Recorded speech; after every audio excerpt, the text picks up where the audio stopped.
The views and opinions of the hosts and guests are their own and do not necessarily reflect the views of the management and staff of Guardian Radio. You're listening to Talking Heads with Naughty, hosted by Earl the Pearl, on Guardian Radio, 96.9 FM.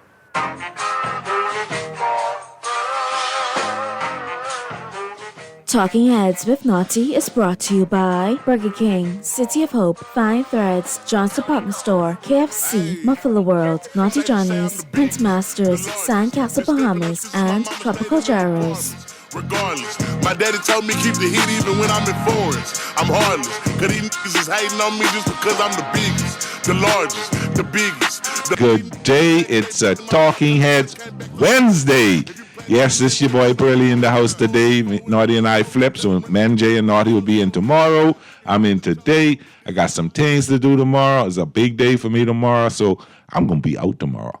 But Naughty will be here. So good to be here with you on Guardian Radio 96.9 FM. It's a wet day out there. Hope you're taking your time out there. But this is Talking Heads. This is an open line day. I want to hear from you, so this is how you have to be a talking head. Here's how you can become a talking head. Brought to you by BTC. You pick up your phone and you dial 323-6232 or 325-4316 or 325-4259. If you live on the Family Island, 242-300-5720. That's free. And if you feel a little shy and you just want to text me, that's cool. You can text me. Powered by BTC, 422-GR96. That's 422-4796. Let's talk with anything you want to talk about today. Let me know how your light bill looking. Okay? And I need to know what's going on in the headlines. It's time for Headliners. Everything that's making headlines in the 242. Brought to you by the Fine Threads. Thank you, Fine Threads. And in the Guardian this morning, government to lower power bills. Rebate will be offered in July. I have a question on that. We can get back to that. Consumers complain of increased BPL bill. Tell me about it.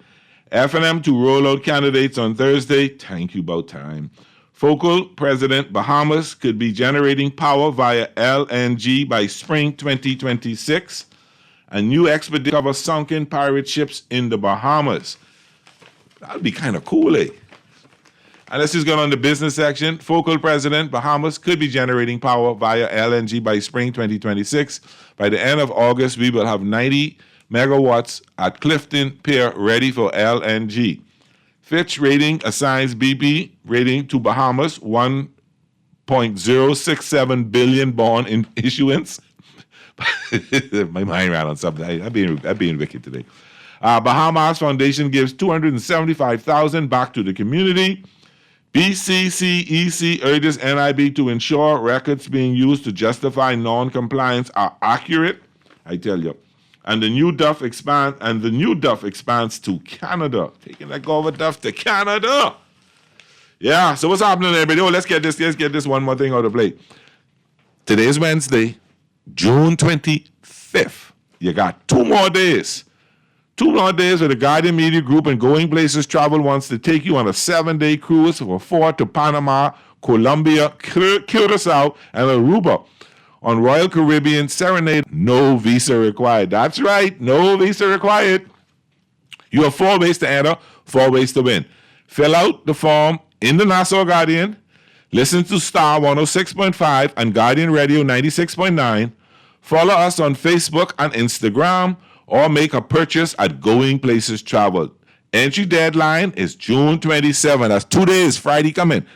And drawings are on July 4th, 2025. So pack your bags, get ready to soak up the sun and feel that ocean breeze. You and 3 loved ones sailing the high seas on a vacation cruise of a lifetime. Brought to you by the Guardian Media Group and Going Places Travel. Certain conditions apply. Airfare, taxes, and gratuities not included. I came in this today. I saw a lady must drop 900 of them in the box. I said, hey, you only get 2 people to go with you. I could be the 3rd. Okay, we can talk. You think I'm crazy. So everybody, how you doing today? It's a wet day out there. Please, please, please be careful on those roads. It is wet. It is rainy. You know, the drainage isn't that good here, so lots of puddles in the roads. Please be careful out there. So how everybody doing? Oh, right away, somebody done text me. That's cool. That is so cool. Good day. Goodman Purley, the next social services minister will be Cuban minister in the F&M government. Minister will win the seat and come back home. Interesting. Earl the Pearl, I would like to send my deep Cisco to Costa. He was a very knowledgeable historian of the Bahamas and a religious history of churches, denominations. He was a Church of God, of prophecy man, a very nice guy and wide beyond his. He was really a nice brother. And him and I had many interactions, and him and I was always cordial towards each other. It was always nice, and it was shocking to hear that he passed yesterday, And I want to, from me and to my family, I want to extend my condolences to his family, his Mason's Edition family, his PLP family, his direct family. Is a great loss to the country, to your party, and to your neighborhood. Great Saxon. So, and he was always out there, John Canoe, Boxing Day and New Year's Day. So, you lost a good man, and my prayers out to you and your family, and, hopefully he will rise in glory. But I don't know about you, but I'm seriously concerned about how much business the government is doing with Focal and Frankie Wilson.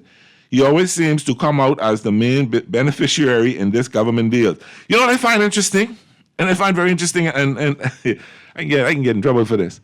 When the F&M in power, they give the F&M power, so they give in the Bay Street Boys, I'm going to put it that way, I was going to say something, Bay Street Boys, they get in this business, the Simonettes get in this business. When the PLP in power, it seems that the Wilsons, I don't know, and they're Bahamians to begin with, but I think that we got to put this. We need to learn how to share the wealth. And employ more people, not employ, allow more people to be entrepreneurs, empower more people. That's the word I want. Empower more people. And I'm sure there are other people who has energy ideas. I saw a company that was trying to bring some stuff to the Bahamas, and they got totally ignored by both governments.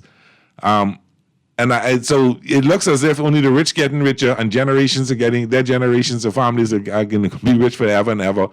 And it's not mad to say that black Bahamians are getting money, but let's not do the same thing that we're accusing the other guys are doing, and that don't justify doing it. So that's my little 2 cents in that. Next text says, I just saw the story regarding doctors under the NHI plan not being paid. Whoa, some saying they're going into credit lines to keep clinics open. If the government can't pay NHI services now, how will they ever hope to operate an entire hospital with duplicated staff? You need 2 janitors and 2 security now. 1 janitor can't clean 2 bathrooms. You know what I find interesting? I heard the Minister of Health announce all these initiatives that NHI is doing, and I keep hearing NHI ain't got the money for that. I keep hearing NHI don't even know what he's talking about. So, I'm full disclosure, I'm on NHI, and my doctor dropped off. I don't know why. I didn't ask him why. I'm hearing the drop off because they weren't being paid. It ain't worth it. So I had to look for a new doctor. I found a new doctor, somebody from my church. But diplomatic today. I don't want to start the route too early. But it's not a good thing. It's not a good thing, But the man's being of a surplus. The man's being of a balanced budget. But I guess that's how it could be having because we ain't paying our bills, huh? Too many people, too many things are not being done and not being paid, and we're hearing all kind of sweet talk. Sweet talk. I need to ask, the light bill lower because mine ain't, and I know my sisters them ain't, and I know my children who live in their own place ain't. So I trying to figure out who light bill down. The minister said that over 60-some thousand people have a light bill under $100, but she announced that in June, so we definitely know. You just get your May bill. So it could be the May bill, but that probably January, February, March bill when no air conditioners on, it cool. You're barely running fine. So and children to school, so the consumption of electricity is lower. Will these changes, and what is a rebate? I got the impression a rebate is I give you a check back. You spend $100, I give you $20 back. But they're saying a rebate is a lower rate by one point some cents. Is that going to give us a savings if our consumption going up? So instead of having a $900 bill, let's have a $700 bill when I normally have a $150 bill. Is that what it is? Because summer doesn't reach. Summer is here, and the heat out there is tremendous. AC's burning. AC's going off. People driving in the car, the AC. People got the AC on home. So I know light bills are going to be going up. Will this help? Will it make us feel comfortable to burn our AC extra? Or is this just to make sure we don't have to pay the $900, that's the $700, not the $1,500, that's the $1,200, not the $2,000, that's the $1,800? I don't know how much you're paying. I just putting that out there, and I'd like to know what you think about that. It's a little scary. It's a little scary to think that we just, how to put it, we being sold a dream. Are we? Is it legit? I mean, I don't know. I could be wrong. I could be saying the wrong things. I could be asking the wrong questions. I don't know. How do you feel like finally people have been calling on the FNM to announce some candidates? So I hear they're announcing some tomorrow. I heard in the Guardian this morning 10. I don't know. Is it 10? Is it 3? Is it 5? Is it all 39? I don't know. But it'll be interesting to see who they nominate, who they ratify or nominate, is it? Who they not nominate, because you got a good nomination days now. Who they ratify to carry their banner in the next general election. So I'm interested in that. I'll be watching out for that. How is Focal able to tell us what BPL is doing? That's another question I have to ask. Because I'm not too sure what that means. Bahamas could be generating power via LNG. Is that part of the deal that they struck with BPL, those generators? Are they LNG generators? I thought they were regular generators. I don't know. All these things are questions are being asked. And somebody needs to tell us what is what. How many of you have been to the rally in Seabreeze? Prime Minister Davis needs to fire Simon Wilson and then fire himself. He's a Parks use for Prime Minister. You got to read what you type. Autocorrect can make you look bad sometimes. So Dexter, you need to give me a little clarity on this because I don't want to say the wrong things there. Hi, Pearlie, the best filler inner.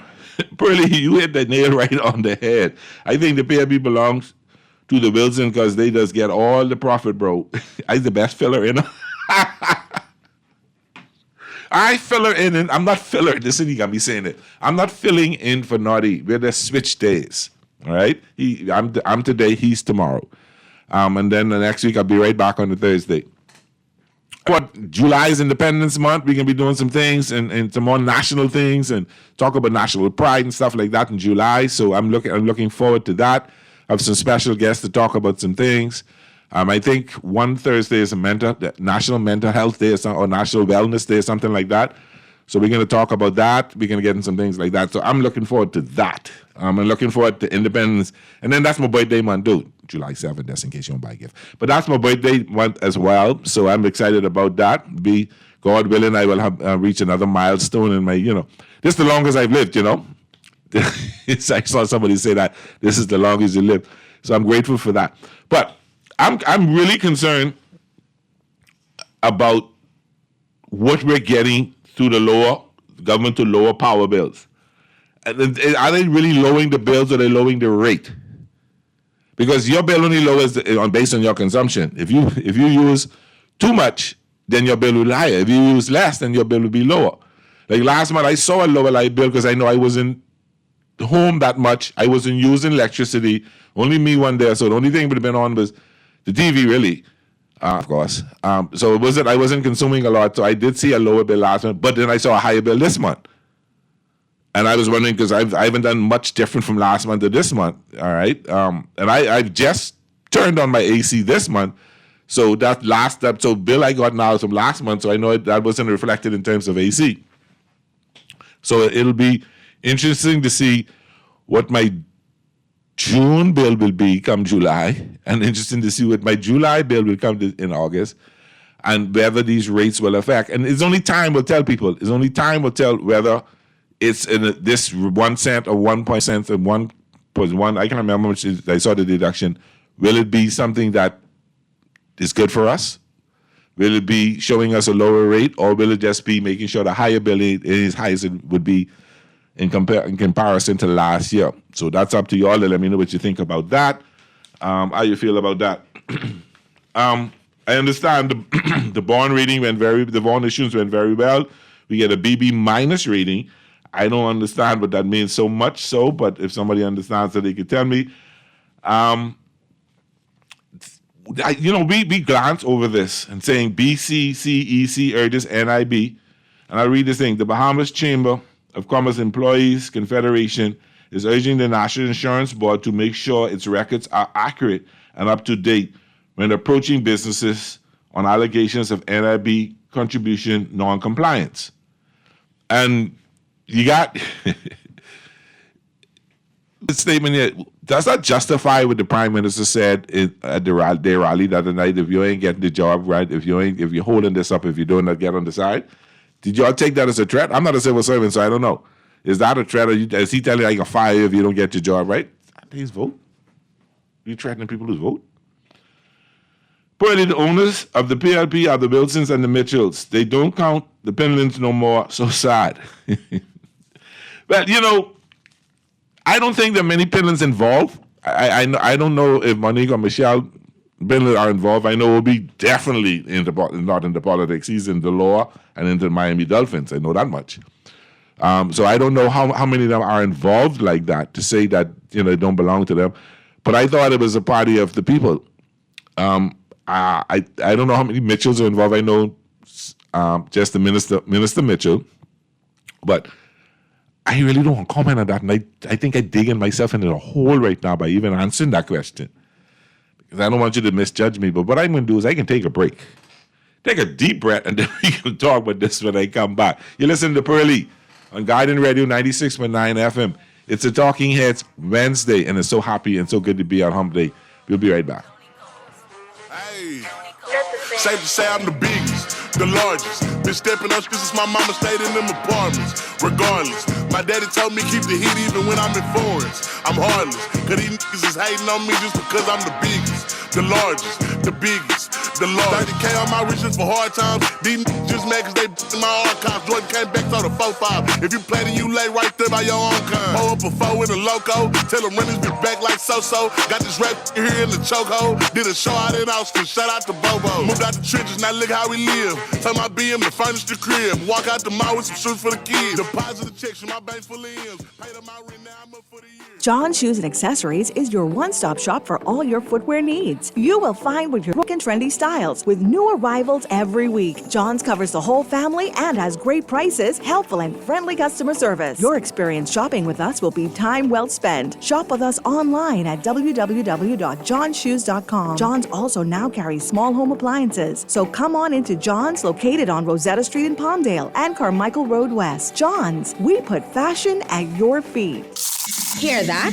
That's not just a crunch. It's the sound of flavor turning up. Introducing the Doritos Kentucky Chicken Sandwich, a delicious combination of KFC's juicy original recipe extra large filet, stacked with real Doritos nacho cheese chips for a loud, cheesy crunch in every bite. It's bold, it's crunchy, and it's only $8.95. Everyone's chasing the crunch. Don't be the one who missed it. KFC and Doritos, a crunch that's finger-licking good. Wait, you know what's going down tomorrow? Nobody, what happening? Joe bringing these knives to school. He could do Junior in. For what? Well, he fooled with Joe girl. Mother sick. And you know Junior don't back down for nothing. So that means you got a big fight tomorrow. So whose side you want? Side? I trying to stay in school, not Simpson Penn. We gotta tell somebody about this fight. Tell somebody. I ain't no snitch. I mean cool, you know. School and stay out of the fight. Yeah, but if I don't hang on Joe's side, him and these boys coming for me next. Alright, so we definitely gotta tell somebody. We gotta prevent the fight. What I say, I don't want nobody call me snitch. We could just call Crime Stoppers. You could report what you know, and nobody gotta know it's you. So how did I boy? All you gotta do is call them, or you text them through the Crack Crime Bahamas app, and nobody can know it's you. Then the police come looking for me for more info, and when they finish with them, Joe them coming looking for me? When you call Crime Stoppers, the calls go directly to Miami, and they don't ask nothing about you. Then you can get the pen from them, and they can claim a reward later using that same pen. Plus, everything's scrambled, so nobody can read what you're saying. Call 328-8477 from Nassau or 242-300-8477 from the Family Islands. Love the show? Want to give your support? Become a sponsor today. Call 302-2300 for our rates and packages. That's 302-2300. Become a sponsor on Guardian Radio 96.9 FM. Fresh news, smart talk, all day. You're listening to Talking Heads with Naughty, hosted by Earl the Pearl. On Guardian Radio 96.9 FM. It's time for The Buzz. What are you buzzing on? Brought to you by John's Shoes.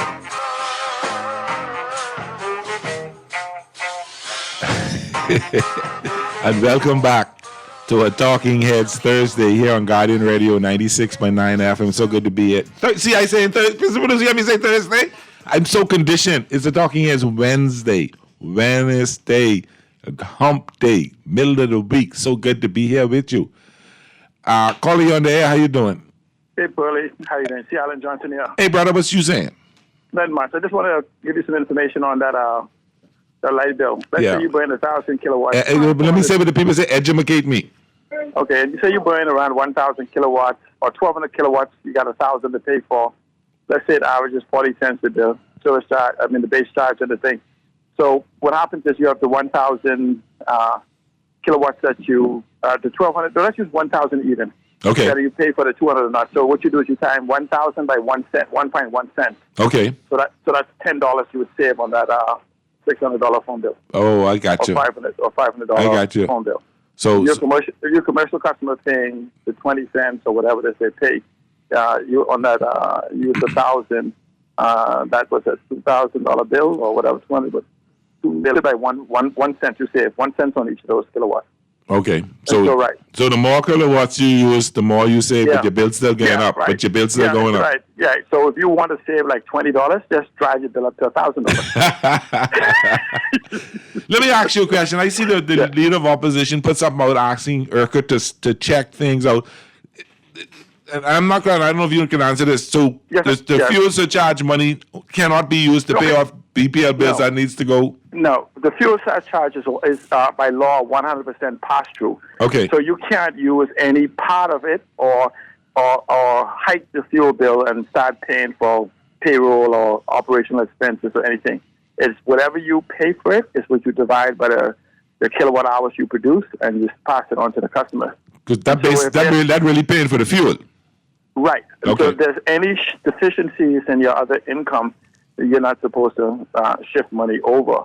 And so he's questioning, is it possible that this fuel charge is actually an increased amount or something, or part of it is going to cover their operational expenses, which shows their deficiency in their operations. And then this rebate or reduction in rates, I call it, because it ain't a rebate, it's a reduction in rates. Right. The problem is, if this is not rocket science.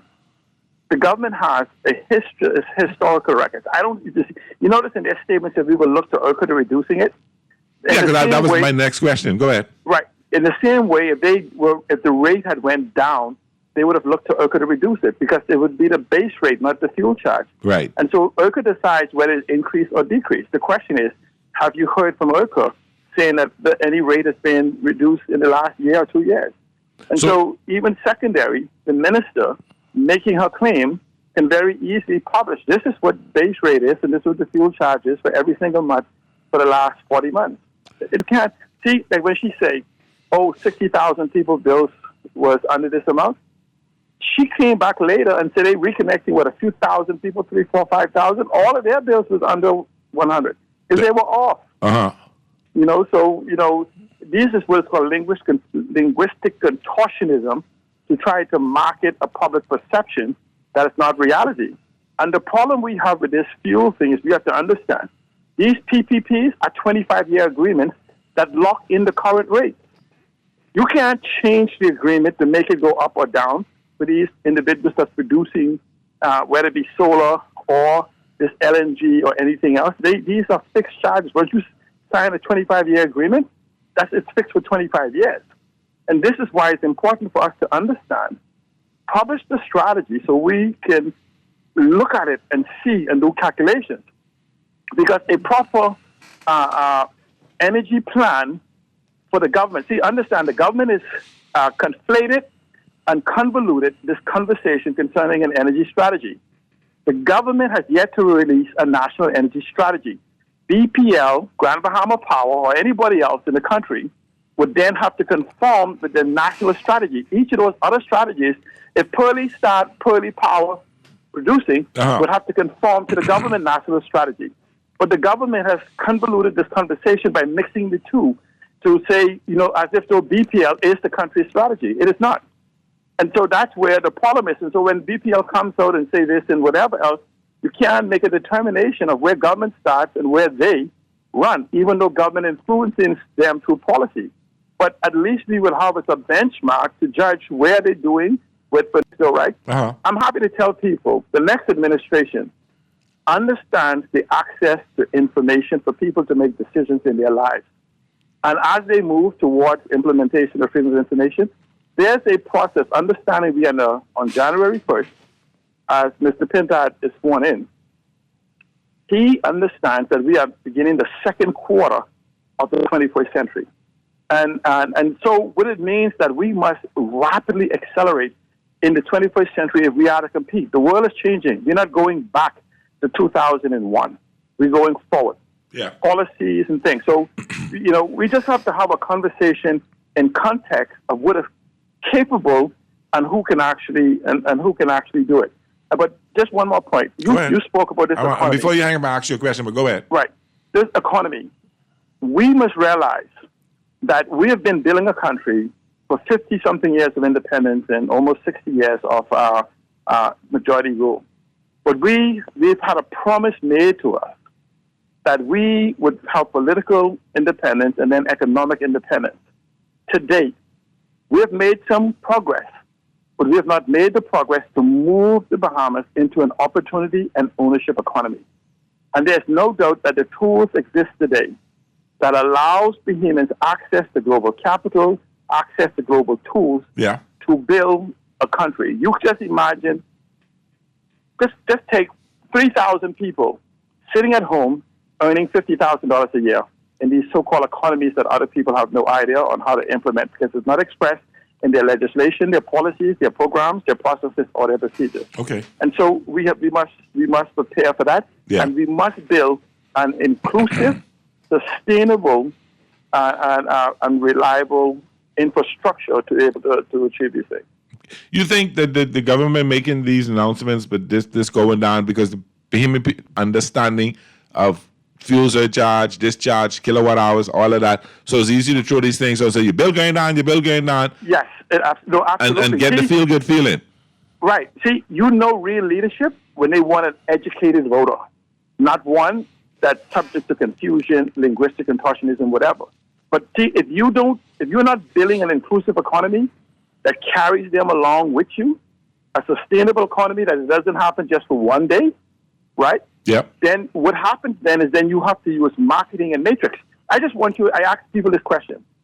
What would you call Usain Bolt if he was running the 100 meters, right? Uh-huh. And you just want to gauge him on his own. And you give him, he did sub 10, but you give him 10 seconds this time to do the 100 meters. And at the 80-meter mark, he conks out and stands there explaining to the crowd that the next runner is going to be worse than him. And that's essentially what this government is doing. Interesting analogy. Right, but what I'm simply saying is this. This government has spent its entire time focused on Michael Pintard or trying to diminish it, right? But I just want to say to them, to the PLP, you guys are poking at the shadows. You got to look up. He's in the air, way above you. And that shadow you beat on the ground is not going to change who he is. Yeah. And so, welcome to the future. We have been expecting you. And you know what I find sad is that we're not talking issues. We're bashing. Oh, he ain't this, he ain't that, he ain't that. And my whole point is let's talk about the issues.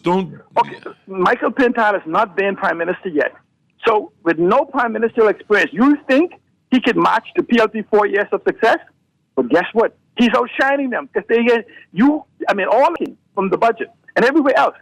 I challenge supporters, even F&M, come get $1,000 and bring me an actually written strategic plan for this economy going forward that the PLP has announced. Just bring it to me. You got a week. Bring it to me, right? And it has to be attainable in respect and get $1,000.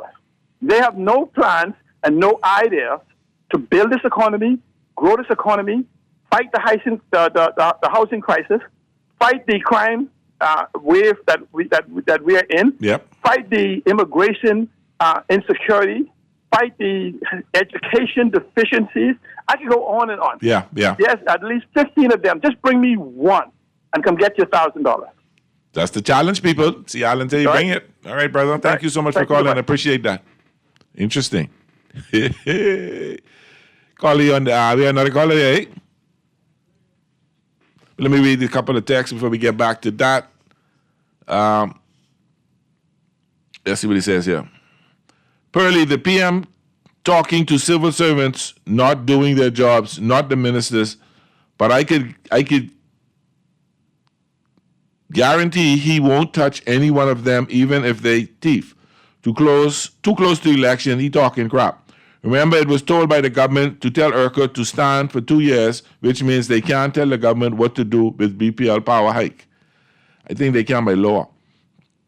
Good afternoon, Pearly. The only way the government can decrease the light bill, they got to restructure BPL to renewable energy. That will take at least 5 years.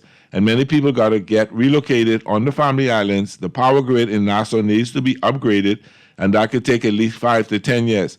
That's why they bring in Pike to upgrade the power grid in Nassau, and system is old and outdated. We know that. I think we do know that the system is old and outdated. Philip already had himself that he is a horrible excuse for Prime Minister. We need to send him home. Interesting. I was listening to the Zhivago show earlier today, and the fella, Muff, I think it was Muff who called, and talked about, and then after that, someone else called who talked about the amount of people who was at the political rally, or the link up, they call it, that the people going because it was free food and free this and free that. But the key thing, it was talking about the crowd. And Zhivago responded the same way. People, don't fool yourself and believe a crowd at the rally determines whether you win the government. In 1987, 87 general elections, the FNM had what they considered at the time the biggest political rally ever to be held in the Commonwealth of the Bahamas. And if I remember correctly, the papers had over 50,000 people in the sports center, but now we know it's the Carnival Grounds. Boy, and they get their butts kicked bad. Again, the same rally that Zhivago Lang spoke about, that he held up a pipe in, I think it was the 2012 elections. When you stand up and look on Fort Charlotte, it was more than a sea of red. And those who know Fort Charlotte, all of Fort Charlotte was full. I forget the name of the fort there. It's because all that in Fort Charlotte. All on the side there, on the hill where people said all that was red. Everywhere you could see. You couldn't tell the FNM they win that election. And they get their butts kicked. In 2021, they had a bunch of drive-in rallies. And you couldn't tell them. So don't let the size of the rally fool you. Don't let that fool you. Call you on the air. Good afternoon, Mr. Pearly. Good afternoon, my dear. How are you? How are you? Oh, I'm good. A little wet out there, but I'm good. Yeah, but I'm enjoying the little wet weather. I have to be in here. I wish I could be ball up in my bed right now. But I can imagine. But listen, that 1987, I was stolen, okay? Well, that was an argument before, but still, that was a huge crowd. Exactly. And even other times, but, and nothing happens before it's time. Amen. Trust me. Amen. I'm seeing some things and I'm believing some things. That's all I'll say right now. Fair enough. I'm listening to you. Have a pleasant evening. Thank you, my dear. You be good. Be safe and stay dry out there. Carly on there. How you doing? Good day, Mr. Piley. Hey, my brother. What you saying? Yes, sir. Let me tell you what happened at this PLP. Okay. The people could take everything from them and kick them out of power. That's what? Because see, this plan is saying, and them all over the place doing this, today doing that. Are made only to fool the hand. Y'all need to wake up because this PLP is a big joker. They ain't doing well. I want you to play 2 songs for me. Y'all get swing, and the next one, the ship is sinking. That goes to the PLP. Gino, did you get swing? Okay, caller. I asked Mr. Producer. But what I find very interesting is the government or the ministers, the prime minister, and all them talking, we got work to do. We got this to do. What happened from 2021 to now? We got 1 year out, before we supposed to have an election, and it can be called any time now, so we know that. All of a sudden, you got so much to do. What happened to urgency in 2021, in 2022, in 2023, in 2024? But in 2025, there's so much stuff to get done now. To me, this look like, boy, listen, we might get beat. Election coming up. We got to do this. We got to announce that. We got to announce all these things. How you can make all them things happen in 1 year? To make me, a voter, understand that you serious about us. See, if Pintard wins the government, if Michael Pintard wins the government in the next year election, I won't hear nothing in 2 years, 3 years later. I want to know what you did in day one. I want to know what can happen in the first month. I want to see, when I say I want to see things happening from day one. I want to see things happening from the first month. I want to see things. I don't want you to come to me the year before election and say, I doing this, I doing that. That ain't selling to me. I ain't that stupid. Call you on there. How you doing? Hey, Willie. Hey. How you doing? I good. Tell me one thing. Okay, one thing. An indictment. Sorry? They made an indictment. They asked the court to give them until when? 30th of June, right? I can't remember the date, but I maybe. I'm not sure, but I understand what you're saying. That's Monday. Yeah, I know that's Monday. Mm-hmm. Okay, we have to see how that going with them fellas, them cut them deal and carry on with. I'm very concerned about that. And people, but I'm concerned about that. Who's we got? When I say we, I mean the proverbial we. I don't mean me and you. The proverbial we. You mean them? Damn that. They blowing it off. They ain't talk. We're not hearing enough about it. And I'm concerned as to how this is going to affect our country and who involved in it. Who got the $2 million? I am really concerned about that. And my concern ain't whether. Ask about Colby about the $10 million. That's the next question. Who's the Michael Village project or something? Come on, give us some details, man. You're spending my money. Pearly. Uh-huh. Then you say we now. Just remember, Kendrick Lamar said they're not like us. They're not like us. They're not like us. You know the same song? They're not like us. I know the song. Uh-huh. The rally, they said there was plenty of free food because my daughter's uncle tell me last night. Uh-huh. Boy being there too, and he ain't from that area, and he said, boy, there's plenty free food and plenty free drinks. But based on what I heard, the free food and drinks, I thought the crowd would have been bigger because I don't know how true it is. I only gonna make what I hear. That they brought flights in from Exuma, flights in from Grand Bahama. So I would think that you would have had tremendous amount of people out there, a lot more than you had there at that time, because I did see some empty seats. They fly them in too? So I don't know how true that is. That's only talk on the ground. I don't know. That could be true. That could not be true. I'm just saying. And I don't want you to come back and say Pearly said they did that. Not you, but I mean, listeners. I heard that. I don't know how true it is, and I put it out there for me to tell if that's true or not. Okay, and then they say, who run in Freetown? As far as I know, we're in Monroe right now. Mm-hmm. You mean from the PLP, right? Yeah. Yeah. Mm-hmm. Watch out for Fox daughter here. I heard that. I mean, but one of the things, what I love following politics, I love the excitement of it, but the part I love the most about politics is the speculations. And every time you have half the people here who run it never run. Yeah, but tell me something though. You ain't taking up the challenge for challenge where you live. Oh no, I the king making not the king. Oh no. I'll tell you the story. My parents, my father, my mother had a chunk of money on her account in 1972 when my father was elected to the House. And at that time, it was a good chunk of money that would be equivalent to probably right now, if you did the math and all that stuff, probably like right now, if it's on your account, it would be maybe $100,000, $250,000, $300,000. A chunk of money. And in that 5 years, my dad spent all that money on his people in Fort Charlotte, backing loans, doing things. And I think it might have been $55 left on it at the end of the 5 years. But you ain't got to do that nowadays, man. Well, you ain't had the constituency allowance. You ain't had none of that. So you had to basically spend your own money. He was only making $15,000 a year then. Yeah, they collecting the garbage on time, right? You know what? No. But I stopped rowing about it so much because they taking 10 days, they taking 2 weeks to collect it once, and because only me one day, my garbage ain't getting full as much as the neighbors. Okay, call my fat brother, Michael Alcides, right? Uh-huh. And tell his garbage company with one of them contract, I believe, to come and collect your garbage. But I ain't got no man. I ain't believe he got no contract. No man, not my good Sacco. I said that's my fat brother. Not my good Sacco. Yeah. Uh-huh. Well, ask your son who's our fat brother too. Maybe Okay. you may know what I know. Later. He called me out like that. Let me read a couple of texts. Oh boy. Pearly, you are right.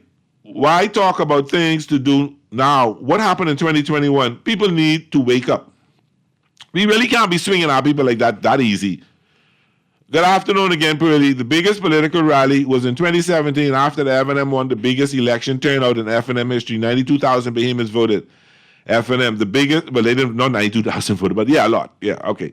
Voted F&M. The biggest political float motorcade was in 2002 by the PLP. That float was from Zion Baptist, East Street to South Beach Police Station. Yeah, okay.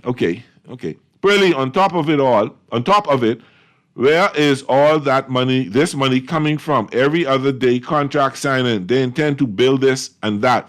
Where will all that money come from? These signings and promises of building this and that seems to be an act of desperation. And, you know, and I get annoyed when I see them starting the 1 year out, starting to do things like this. And that makes me wonder, why couldn't you have done all this ahead of time? Even if you'd announce it ahead of time and start doing it later. But all these sweet things and trying to make it sound so good and we got work and you threatening the civil servants and telling them you got this sitting on your desk, you can do this.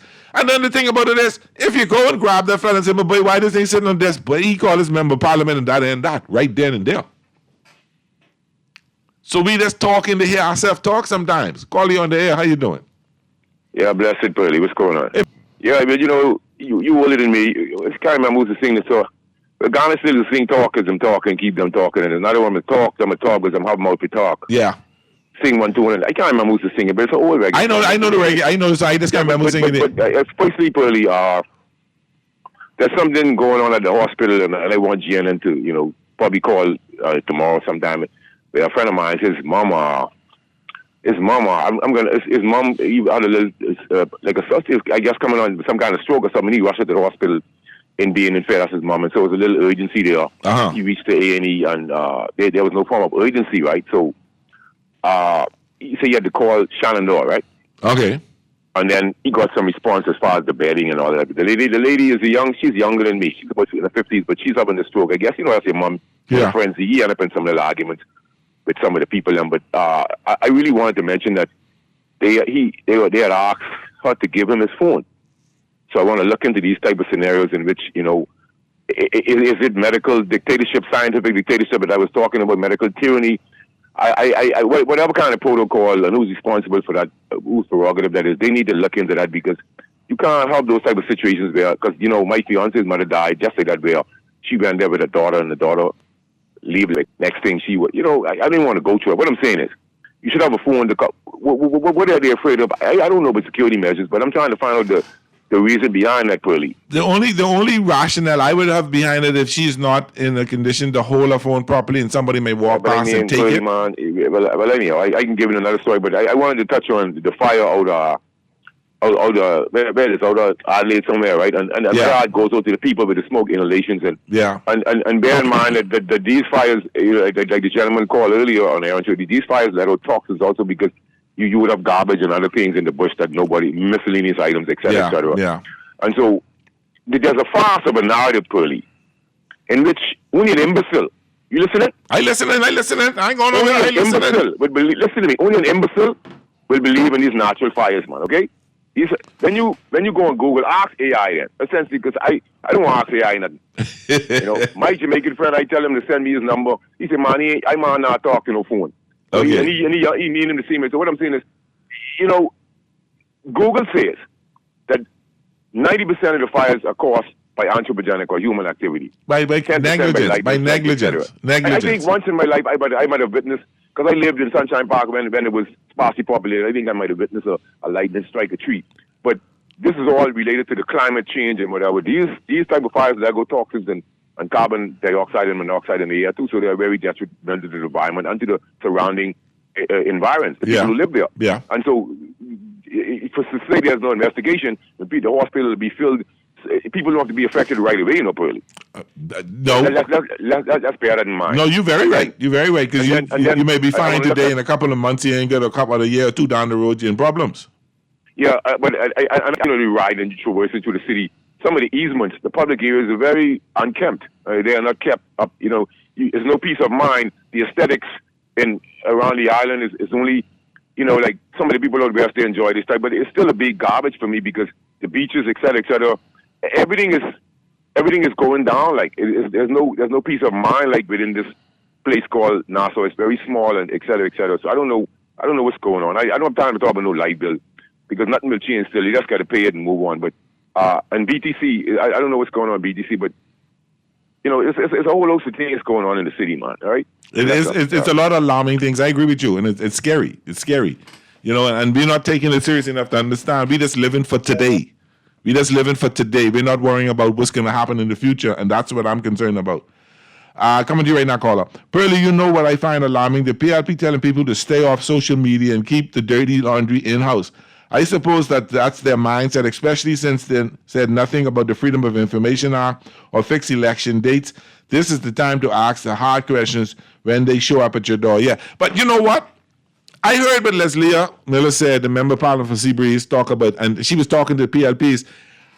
And when you hear people talk and say that the F&M like this and the F&M like that, because the F&M is air day laundry, the PLP I almost say the wrong word on there. The PLPs keep that stuff to themselves, and we don't hear all that kind of things going on. And Zhivago alluded to that in the show earlier today. So she's trying to say, don't talk our business because they haven't just as much route as the F&M oven. Call you on the air. How you doing? Hey, Birdie, everything good? Hey, my brother. Good, man. I was just going to touch on that right now, man. Go ahead, brother. So they having the same issues the F&M oven, but everyone just keeping it in-house, you know what I mean? Yeah. Talking to each other on the road, and when they have the little beat, they're trying to discuss the way forward. Uh-huh. Like, I think it was on earlier, man. Neil. Howard, yeah. Speaking about persons, they could be trying to eliminate like at least 7 to 8 people who already have seats already. Okay. They can try to eliminate. I could be well, I'm sure not all of those who are sitting in the House of Assembly will be running for them in the next election. People are there, but you see, they said only persons I really respect who is there right now is Pia and Joe Bett. Okay. Everybody else, I know what the hell they dealing with around them. I hear that. But those two had their missions and had their orders. Uh-huh. And they trying their best to try what they can to help the Bahamian people. But all the other persons, even straight to the Prime Minister, man, he did do his job too, man. Okay. He get these people in shape and things, man.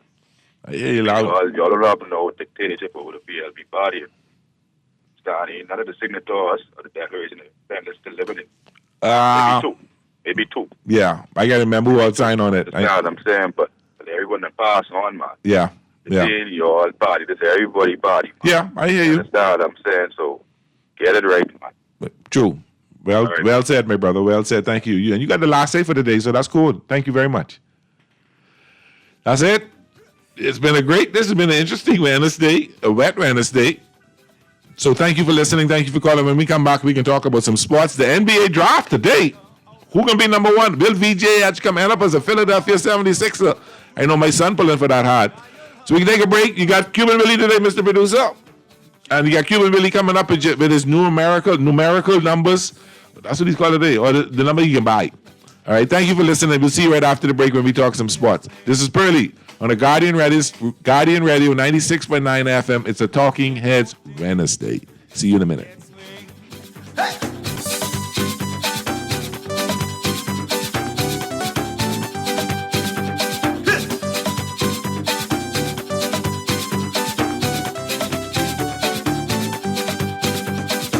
You get engaged from 73, but he said he won't know what he getting before he married. You still single in 2003, cause he said, why buy the car when you can get the milk free? Girl, you get swing, you get swing, you get swing, you get swing, you got no ring.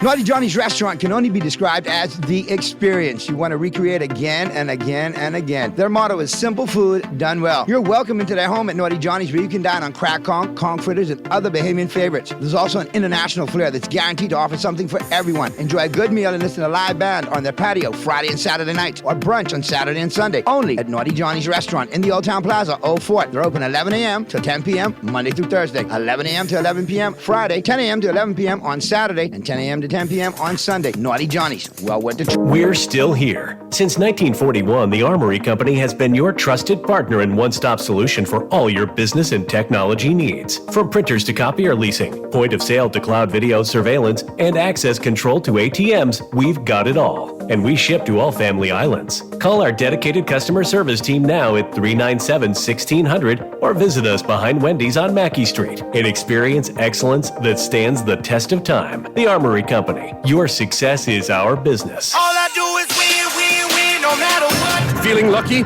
Here's Cuban Willie's numerology report. Brought to you by the Island Game. Hello, buenos dias. Soy Joe Cuban Willie. It's Wednesday. It's hump day. We're going to get over the hump together with the lucky 3 ball.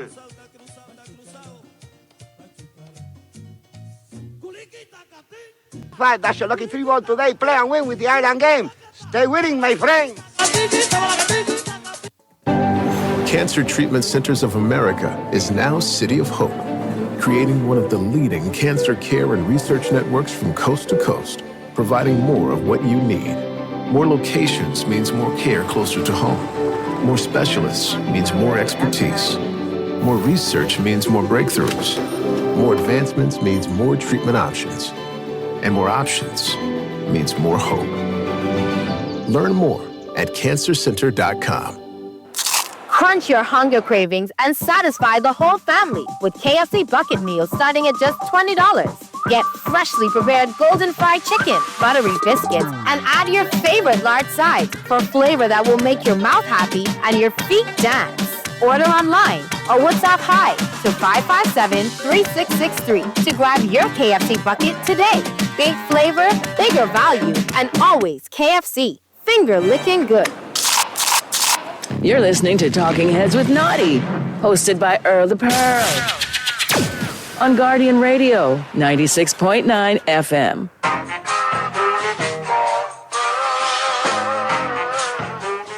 Talking Heads with Naughty is brought to you by Burger King, City of Hope, Fine Threads, John's Department Store, KFC, Muffler World, Naughty Johnny's, Prince Masters, Sandcastle Bahamas, and Tropical Gyros. Regardless, my daddy told me keep the heat even when I'm in foreigns. I'm heartless, cause these niggas is hating on me just because I'm the biggest, the largest, the biggest, the largest. 30K on my riches for hard times. And good afternoon, good day, good back. Good day, good back. So good to be back on the Talking Heads Wednesday here on Guardian Radio 96.9 FM. Time to talk some snow. Jeff can be listening and he can row if I don't do this today in sports history. Today is Wednesday. It's June the 25th, 2025. And today in sports history in 1918, Babe Ruth became the second American League player to hit a home run in 4 consecutive games. In 1921, Jock Hutchinson became the first U.S. citizen to win the British Open. In 1968, Bobby Bonds of the San Francisco Giants hit a Grand Slam home run in his first game with the Giants. He was the first player to debut with a Grand Slam. In 1985, ABC Monday Night Football began with a new lineup. The trio was Frank Gifford, Joe Namath, and O.J. Simpson. Also in 1985, New York Yankees officials enacted a rule that mandated that the team's bat boys were to wear protective helmets during all games. In 1997, the NHL officially approved expansion to 30 teams by the year 2000 with the announcement of new teams in Atlanta, Columbus, Minnesota, and Nashville. In 2002, Muhammad Ali received a humanitarian award at the second annual BET Awards. And finally, in 2003, Todd McFarlane bought Barry Bonds' 73rd home run ball at auction for $517,500. Sports quote of the day: it's not whether you get knocked down, it's whether you get up again. Vince Lombardi. That's true. You get knocked down 100 times, just get back on up. Every time you get knocked down, you get back up and you try harder and you try again. So what's happening, everybody? Sports time. Today is the biggest day out. Well, congratulations to them OKC people. Now, the question I want to put out there is, how many of y'all are OKC fans? Don't tell me you've been pulling for them since they was in Seattle, if you even remember that, because they moved out of Seattle in 2008, changed their names and all that. But so let me know how many of y'all are there real, not because one time ago the whole country was Laker, Boston. Then they became Bull fans. Then they became Golden State fans. And some going back to Boston because Sheldon never left. Some people going back to Boston. The Lakers win again. People try back. So I want to know who are the real OKC fans. So when they don't win next year, I don't want you to get lost because you're not like jump on the bandwagon like that. But it's exciting today. It starts at 8 o'clock tonight, first round. And questions are: will VJ Edgecombe go to will he go to Philadelphia or will he go somewhere else? How soon? How far up the ranks he's going to get picked? All this stuff is interesting stuff to ask. And let's just quickly, Laker fans, you ain't got no pick in the first round. Let's get that in your head right now. The number 1 pick goes to the Dallas Mavericks. And then the San Antonio Spurs. I think San Antonio is getting number 1 pick almost every year now, but they're number 2. Philadelphia's 3. Charlotte Hornets is 4. Utah Jazz. Then the Washington Wizards. Then the New Orleans Pelicans. And this is what it is now. Trades may happen and a lot of this may change. Brooklyn Nets at 8. Toronto Raptors. The Houston Rockets, who just, and I think that was via, they got that from Brooklyn, who just got KD. So that's a number 10 pick. That's good. Portland Trailblazers, number 11, and the Bulls, then the Hawks, then the Spurs again at 14. Oklahoma City Thunder, the champions, at 15. The Grizzlies at 16. Oklahoma got that. I think they got that from the Heat. Memphis Grizzlies at 16. Minnesota Timberwolves. Minnesota got, that's their first pick. Okay, Minnesota Timberwolves will be at 17. Then the Wizards. Then the Brooklyn Nets got another pick. All right, so that's their second pick. They get another pick at 19. Then the Heat at 20, the Jazz, the Hawks, the Pelicans again got another pick. Oklahoma City got another pick. Orlando, then Brooklyn got 26 and 27. So Brooklyn got 4 picks in the first round. But if you can't put a good team together, that's at 28. Phoenix at 29, and the Clippers close it out at 30. So that's going to be interesting to see. Who's going to go where? What's going to happen? That's what I'm interested in seeing. And there's just, everybody's speculating. But everybody know Flag go into the Mavericks. That's almost a guarantee. And I always say almost a guarantee because things can happen. They could trade that pick. They could decide they don't want to do that. Is Cooper Flag as good as people making him out to be? Because, he's from Duke. I don't have much faith in Duke players. Christian Laettner was this big, huge player supposed to be great in the league. And, you had some great players out of Duke who did well. That's credit where credit due, But it's interesting to see. So he's a forward at 6'8". He's only 18 years old. 18. And the brother, for what I'm seeing play in the NCAA in college, the guy can play, and he could be a generational player. And he, that's almost like the Dallas trading Luka for him, and he could move right in. He probably can be a day 1 starter, or at least he'd get a lot of playing time, and it'll be interesting to see.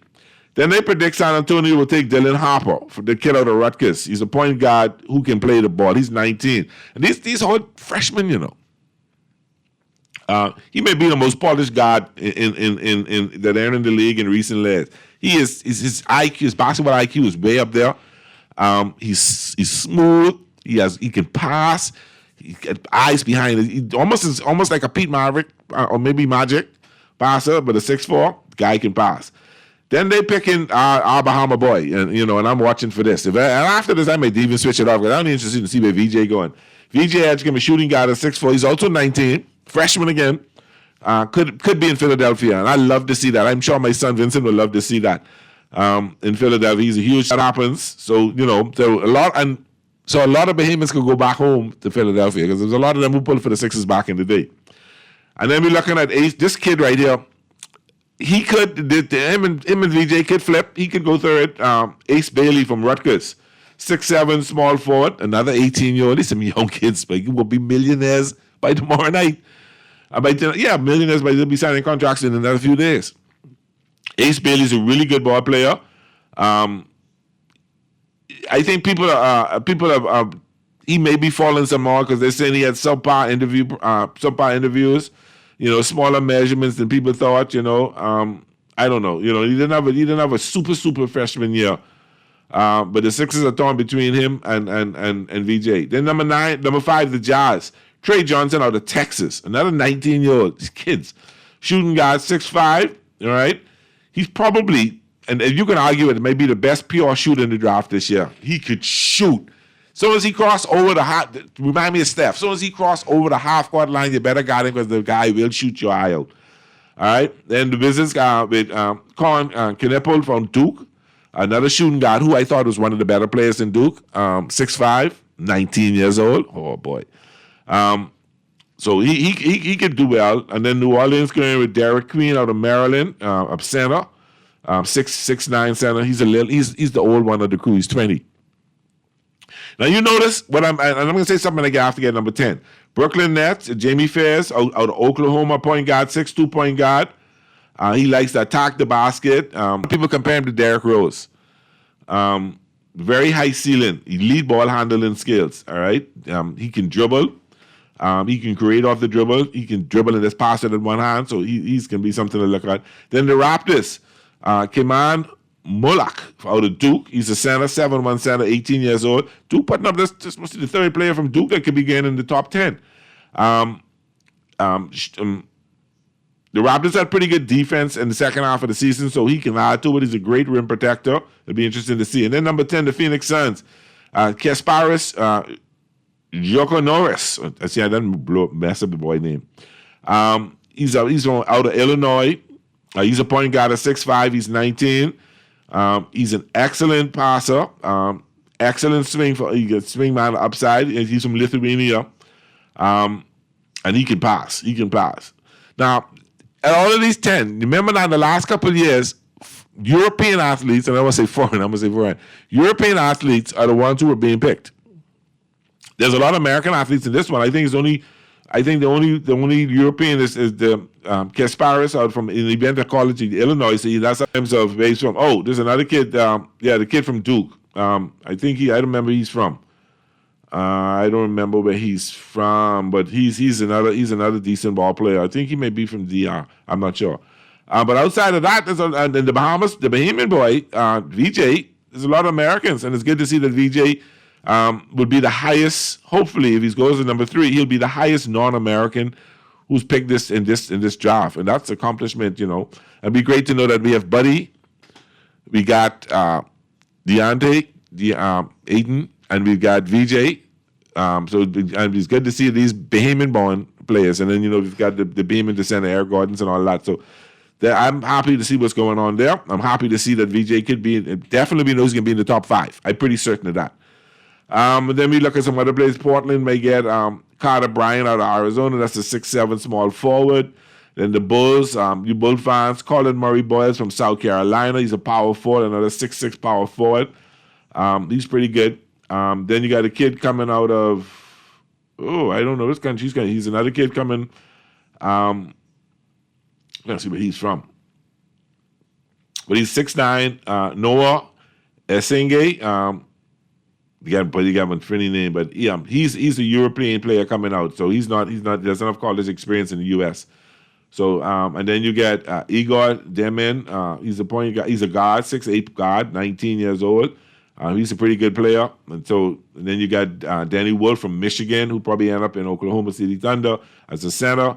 That's gonna be because don't believe Oklahoma can keep all them players they have this year. All right, so he may be a good off the bench player for them. Ace Noel out of Georgia, 6'9" power forward. And Minnesota may go with Jess Richardson. And these are all speculations. This could go upside down, up around, or it may go to the T. Do a lot of work behind this. So it'll be good to see Jess Richardson out of Michigan at Minnesota. I'm just trying to 2 teams to be Bahamians pull for. The Nets, who got a lot of picks. They get this Nolan Treyro. He's a point guard, 6'3" point guard. You Heat fans, Muff. They're thinking that the Heat may go with Thomas Sober from Georgetown. He's a 6'9" center. He's 19. He's undersized for the center position, but he makes up for a height with a 9'1" standing reach and terrific. Get long arms. He's really strong. He's a true finishing big. Sober's is the lead around the rim, while other possessing strong passing instincts. His shot creation is lacking though, and he has unlikely to develop into a consistent shooter. So you got to work on that. So that's for Big Muff. The Jazz will go with Walter Clayton Jr. I fell in love with this boy. Let me rephrase that. I started to like him a lot as a player and watch him in the tournament. Walter Clayton Jr. He put Florida on his back and carried them all the way through. 6'2" point guard and lead shot creator. He can create shots. Him and SGA, pretty much, I put him in outstanding. He's outstanding in leading Florida to the national championship year before. He has the ability to score from all over the court, and once he catches on from 5, from 3, it's hard to make him miss. He could be an immediate solution to the backcourt issues Utah have been having last year. Hawk fans, Nick Clifford, Colorado State. You see the Behemoth. I'm looking for the teams that Behemoths pulled for a lot. Oklahoma City Thunder again. The number 24 pick could be Rasheer Fleming from St. Joseph. He's a power forward, a 6'8" power forward. I maybe help them out. Brooklyn Nets got another pick again. They get a European pick there, and then a Canadian, Willie Raleigh from Illinois. They may get. Celtic fans, Hugo Gonzalez from Real Madrid. He's a small forward, 6'6". With Jason Tatum out, he's probably going to fill in for Jason out long term. He'll probably fill in for Jason. He could be the Celtics' answer at number 28. The Spanish wing may need time to adjust after averaging the 4th lowest minutes from Real Madrid, so he may have to build up time and strength. The Phoenix Suns, let's see, the Clippers will have the last pick. That's Cedric Coward from Washington State. So that's your first round mock, what people are predicting may happen. So 8 o'clock tonight, tune in. You get a chance to see what your favorite team has done or will do. I'm interested in seeing what's going on. Let's take a quick look at the sports section. You know, I didn't get to watch it, but I understand the VJ was very poised, very relaxed. So VJ relaxed at NBA Mock Draft Media Day. Bahamian basketball standout expected to be selected early. Champions crowned at AID Junior Nationals, and the Bahamas under-15 boys prepare for a CONCACAF tournament. That's interesting to see. But I'm excited. I'm really excited for the first time for the draft. And not my team will have a first round pick, but I want to see where my Bahamian brother goes. And hopefully he will get a good pick. Could be a Sixer, which will help a lot, but it will help the Sixers to bring that athleticism to the Sixers. What they need, a good shooting guard who attacks the basket. If you turn your head, he will blow past you and he will dunk you off. So I don't know. Muff, are you excited about your Miami Heat picks? I don't know. I'd like to see. I'm sure our good friend here in the Guardian's sports section, Sheldon Longley, will be glued to the TV to see what his team is going to do, because they having a fire sale.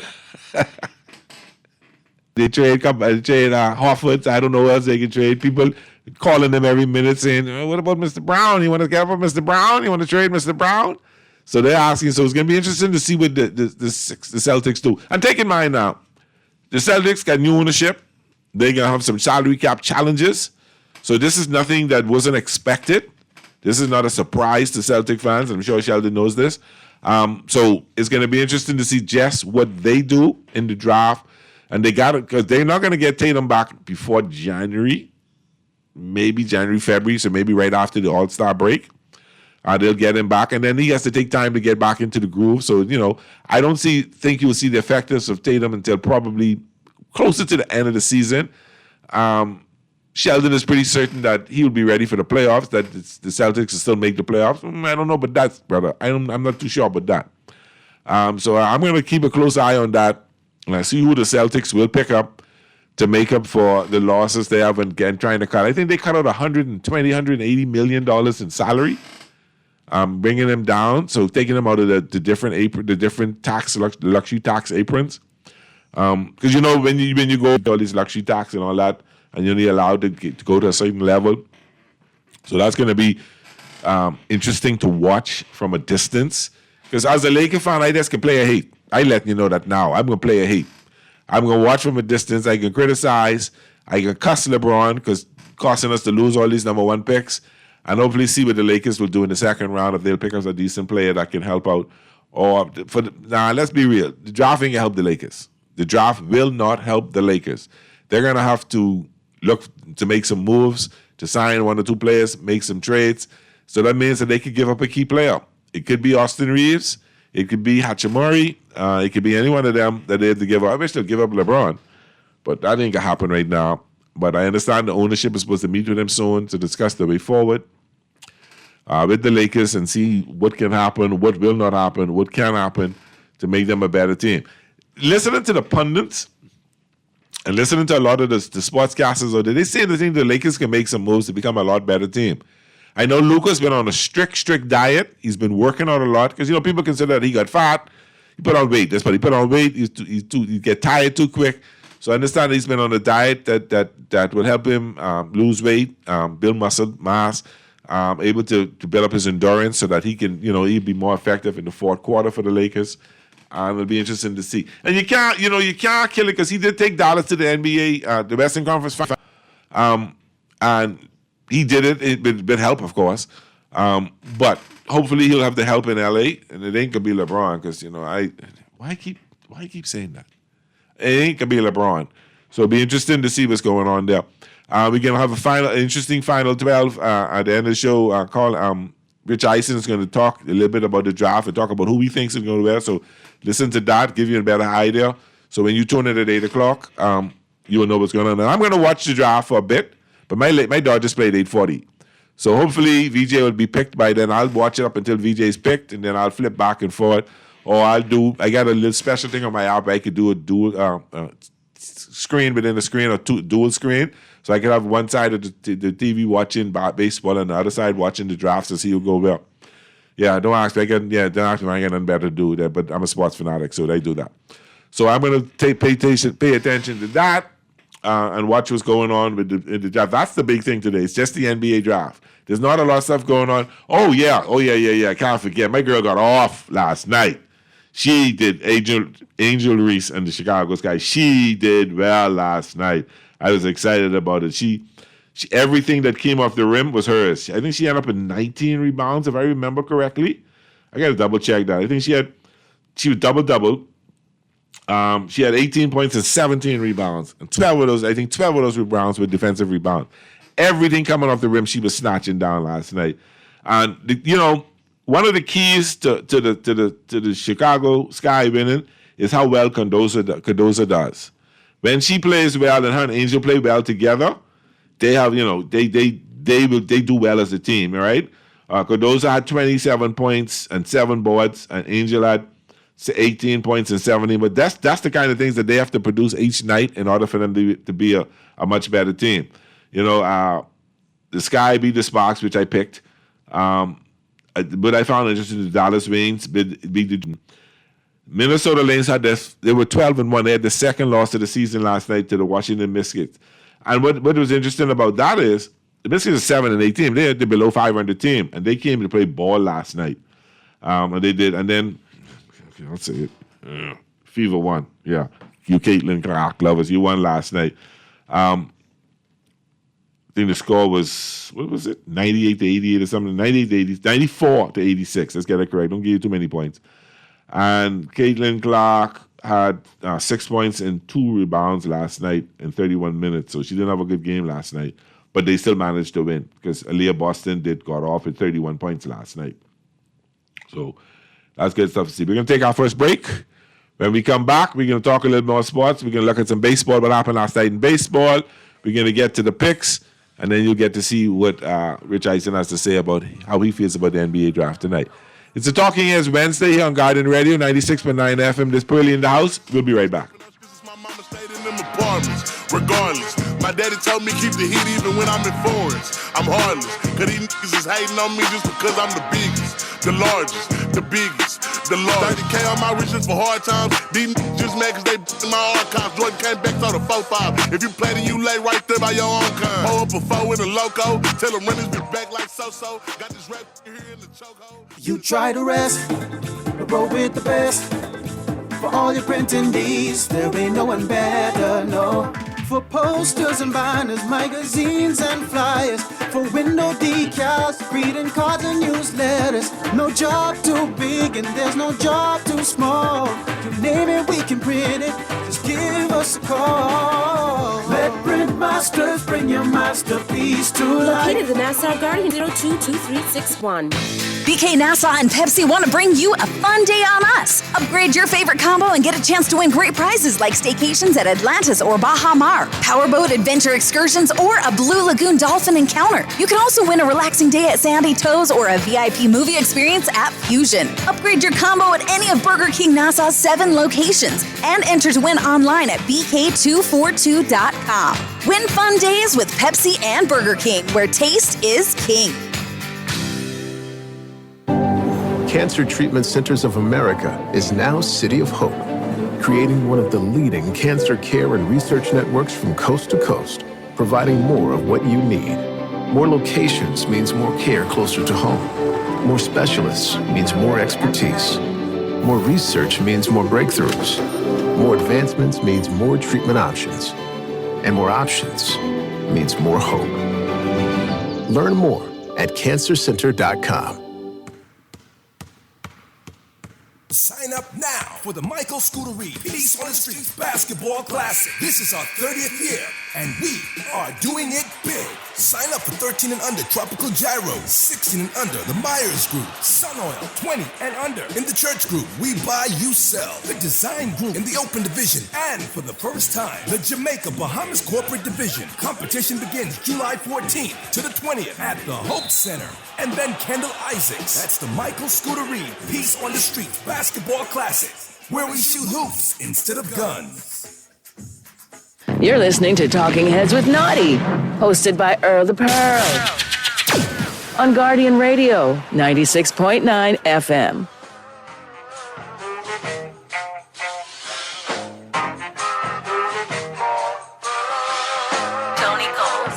And we're back. It's the Talking Head 96.9 FM. So, everybody who knows me know I'm a huge baseball fan, so I can sit down and watch baseball all night. And somebody, oh, that's too boring. No, I love it. My Dodgers did win last night, 9-7. It was a little scary. Ohtani hit a home run. But there's a player on the team that I've been cussing Dave Roberts about all season, Michael Conforto. We brought him over from the Giants, gave him a $17 million one-year contract. Great outfielder, really good outfielder. Didn't have a great year last year in terms of behind the batting, but Dodgers figured that he just needed to change the scenery. He'd come to LA, fit in with the crowd, and pull maybe what we did with Teoscar last year. Teoscar took that one-year contract and became a great player. Nope. But every time I cuss him stink and say why Roberts playing him, he does something to make me say, like, oh, okay, give him one more chance. The other day, came up with a great defensive play to save 2 runs, and last night he had a nice home run. And that put the Dodgers up 3 runs, a 3-run shot. And I was like, okay, all right. So hopefully we'll see how it goes today if he plays today. Last night, of course, Naughty's Yankees got beat again. All right, and he lost to Cincinnati in 11 innings, 5-4. I see the Padres won and the Giants lost, so the Dodgers pick up the game on the Giants. So we'll see how that goes. Baseball is the thing to talk about now. It's heating up. All-Star break is coming in the first, second week in July. Then some trades by the end of July, so you start see some teams making some moves to shore up the team. Will the Dodgers make a move to shore up the outfield? Will they go after Luis Roberts Jr. from Chicago White Sox? That's been the talk. If Conforto doesn't turn it around, that can happen. Because I really thought they were going to, and Paez can move the left field and put Roberts in center field. Paez is really, second-year player out of Cuba, is really becoming a good baseball player. Had a couple of hits last night again. He's had more confidence on the plate. He's had more patience at the plate. He in his mind, he believes that he's the best player in the league, and sometimes you want to think that. He's really, really, really doing well. I can't complain too much about that. I'm excited about what I see in there. He's moving around good. Take a quick look at the standings. I'm just doing this to rub this in the Naughty, I just want y'all to know that. All right? So when we look at the American League, the Yankees still in first place. They got a game lead over the Tampa Bay Rays. 2.5 over the Blue Jays, and the Red Sox have moved up to 6 games, and the Orioles have been erratic. They have 11 games, so they keep jumping in and out. Over in the Central, the Detroit Tigers, who've been the surprise team of the year. All right, they've really been to me, the surprise team. They're in first place. They got a 9.5 game lead over the Cleveland Guardians. You know, they're trying to just run away with this before the All-Star break, and we'll see what happens there. And then the Kansas City Royals 11.5 out. Twins behind them 12.5, and the White Sox, of course, 20 miles away, 24.5 games out. The Astros, this has been an interesting division as well. The Astros are in first place. They got a 4.5 game lead over the Mariners, 7 over Otani's old team, the Angels, 7.5 over the Rangers. I really thought the Rangers would be in a better position. And Athletics 15 games out, which I find to be very interesting there. When you look at the National League East, remember them New York Mets jump out there when whoosh, flying like that? No, they're in second place. They're a game and a half behind the Philadelphia Phillies. I picked the Phillies to win this division. And like I said, I picked the Phillies to win this division. They got a really good team. And so they went into the Mets and beat up on the Mets a little bit. The Braves have moved up to 9.5. So they're not out of it just yet. The Marlins, 14.5. The Washington Nationals. The Cubs, another surprise team to me, are doing really well. They got a 2-game lead over the Brewers, 2.5 over the Cardinals, 4.5 over the Reds, and 15.5 over the Pirates. So that division is a really good race as well. And then the Dodgers. The Dodgers are 49-31. They got a 4.5 game lead over the Giants. Then the Giants, they were tied the other day. To pull back out, 5.5 over the Padres, 8.5 over the Diamondbacks. And they all over 500 teams, and then everybody beating up on the Rockies. I feel for them. We beat up on them last night. So we look at if the season was to end today, the Dodgers will finish with the best record. Let me make sure before I brag too much. With the second best record in Major League Baseball, with the best record in the National League will be the Dodgers, the Phillies, and the Cubs, the division champs. And the wild cards will be the Mets, the Giants, and the Brewers. All right, the Cardinals are half a game out of the wild card. The Padres a game. The Reds 2.5, and the Diamondbacks 3.5. The Braves 6.5. So all those teams still in the money. And then when you look at the National League, the American League, you got the Detroit Tigers, who've got a pretty decent league. They're best. Them, the Houston Astros, and the Yankees would be the first place teams. Tampa Bay, Toronto, and Seattle Mariners would be the teams that would be in the wild card. The Guardians a game and a half out. The Red Sox from the same East, 2.5. The Angels 2.5. The Rangers 3. Royals 3.5. Minnesota 4.5, and the Orioles 7.5. So you've got about 8 teams, if you really look at the Athletics, who only 10 out, who could challenge for the wild card in the American League, which is cool. Which makes I love the wild card. I love the expansion of the wild card because it keeps the season hot and exciting. And then you got about 5 teams in the National League that can still challenge for the wild card.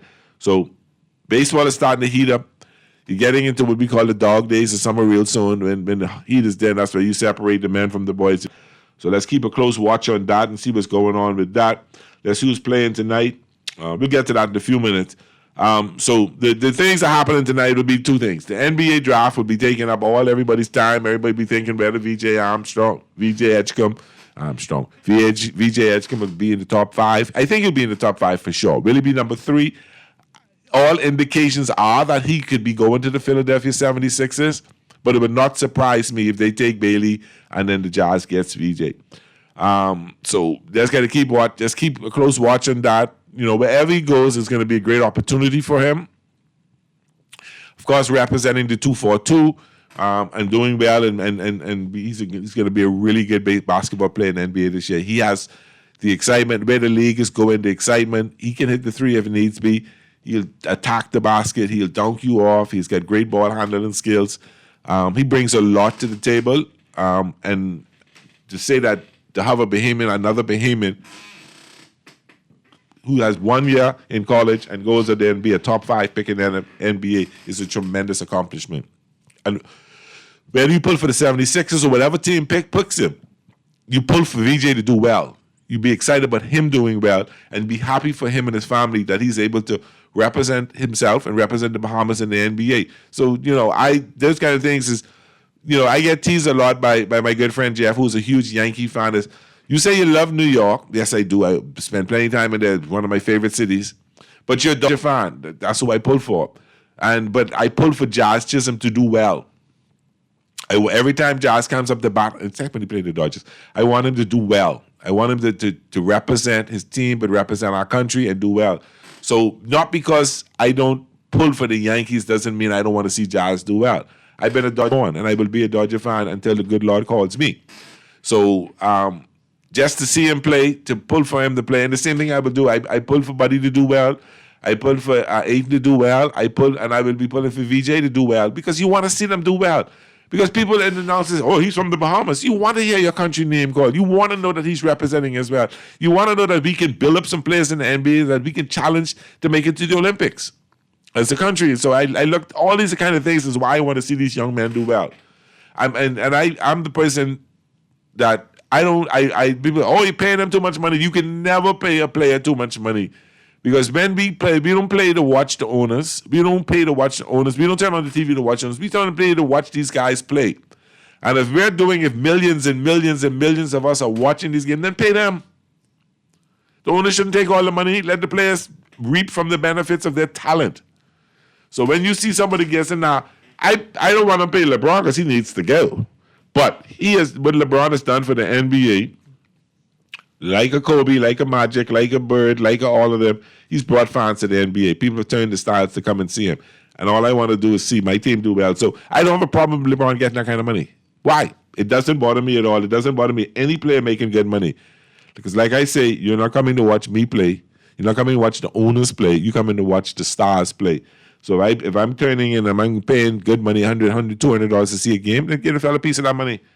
The owner, and yes, it's an investment. You invest in the league, and you hope for return on your investment. And your return will also come when the more you pay these players, the better they will play. The more they'll drive people. You win championships, and you'll make your money. That don't make sense, Mr. Producer? Okay. All right. So tonight, I'm trying to figure out what we're going to look for in picks tonight. So I'll get back to that in a minute. It'll probably be baseball. The two WNBA games tonight in New York and Connecticut against Las Vegas. We'll probably look it up. But I think we're going to do baseball tonight. There's some good games tonight. The Yankees playing the Reds, so we'll talk about that in a minute. However, summer's coming up. A lot of kids are home. A lot of kids are out of school. So I would encourage parents to get your kids involved in some of the summer programs in terms of the basketball programs, the baseball programs, the soccer programs. Get them to get into these events. Get them to go to flag football. Bahamas Youth Flag Football has a wonderful summer program that's coming up pretty soon. And we'll have them here to talk about that soon.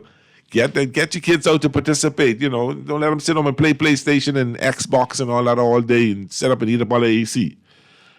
Texter says, Pearly, do you think that VJ is a better all-around player than Cooper Flag? If you were a general manager or owner of the NBA team, would you pick VJ or Cooper as the first pick? To be honest with you, as a Bahamian, I would say pick VJ, but to be real, Cooper Flag is a special player. He's a really special player. And people are already comparing him. He's not playing an NBA game yet and comparing him to one of the best picks that could happen. He can shoot. He can pass. He can defend. He has style. He doesn't play he plays with charisma and he plays with flair. And he will drive you. He will drive you to the bucket in a half a second, as well as he will shoot your eye out in another half a second. So I would still go with him. I'd still go with him as number one pick. I think Cooper Flag is probably the best player in the draft.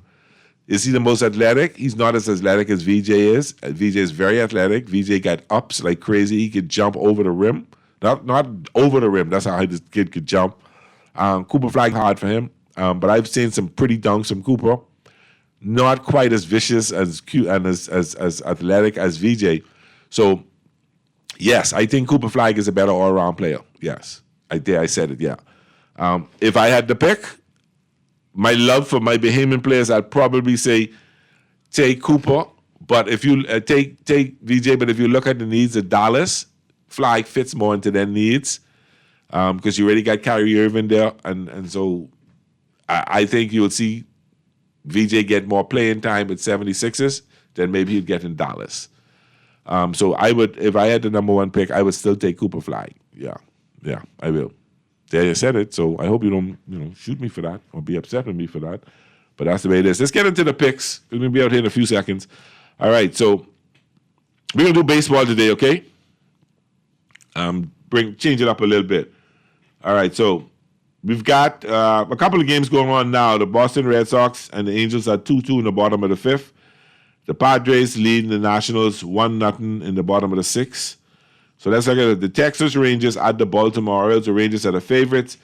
DeGrom is pitching for Texas tonight. DeGrom is 7-2. He's really looking good. I'm going to take Texas in this game tonight. Athletics at Detroit. Flaherty pitching for Flaherty, who pitched with the Dodgers last year, pitching for the Tigers. He's been up and down. He's been good. He's been up. But I will take Detroit with the game tonight. You got the Toronto Blue Jays at the Cleveland Guardians. Toronto is pitching needs. He hasn't looked good. Williams from Cleveland has looked, but I'm gonna go with Cleveland tonight. The Yankees at the Red Sox. Well, Fried is pitching tonight for the Yankees, so that's almost like let's cash that one in. Even though Singer is pitching for the Reds tonight, I'm gonna take the Yankees to bounce back from that loss last night and Fried and get them the win. The Atlanta Braves at the New York Mets. Freitas is pitching. Holmes pitching for the Mets as he's been looking good. I will take the Mets tonight over the Braves. The Tampa Bay Rays at the Kansas City Royals. Rasmussen is pitching for the Rays. I'm going to take the Rays tonight. You got the Mariners at the Twins tonight. Ryan is pitching for the Twins tonight. He's been solid. They're at home tonight. I will take the Twins tonight on the money line. And all these teams I'm taking on the money line. I'm not messing with the spread tonight. The Cubs at the Cardinals tonight. Boyd is pitching for the Cubs. Boyd is 6-3. He's been solid. Even though Feder has a losing record, he has a pretty decent ERA. But I'm still going to take the Cubs tonight. Then you got the Phillies at the Astros. Wheeler pitching for the Phillies tonight. You got the Giants hosting the Marlins tonight. They took one on the chin from them last night. Webb is pitching for the Giants tonight. I think the Giants will bounce back and take that one tonight. And the final game, the Dodgers at the Colorado Rockies. Yamamoto is pitching tonight. He didn't have a good start the last time. I think he will bounce back tonight. I'm going to take the Dodgers tonight to win it. So there you have it, guys. It's been a pretty good Talking Heads Wednesday. So happy to be here with you today. Naughty and MJ will be in tomorrow. I will join them. I won't be with them tomorrow. I will join them on Friday at 5 for the weekend review, and we'll talk some more sports, and Naughty them will discuss the NBA draft tomorrow. Thank you for listening. Thank you for calling. Thank you for the texts. Always appreciate your support. Always appreciate to know that you're listening. Take care. See you soon. I'm out. Here in the chokehold, did a show out in Austin, shout out to Bobo. Moved out the trenches, now look how we live. Turn my BM to furnish the crib. Walk out the mall with some shoes for the kids. Deposit the checks from my bank full of M's. Paid up my rent, now I'm up for the year. The view look crazy from here. What I paid for some dogs could've bought me veneers. Texas piece on my neck could've bought your career. Safe to say I'm the biggest, the largest. Been stepping up since my mama stayed in them apartments. Regardless, my daddy told me keep the heat even when I'm in foreigns. I'm heartless. Hear that? That's not just a crunch. It's the sound of flavor turning up.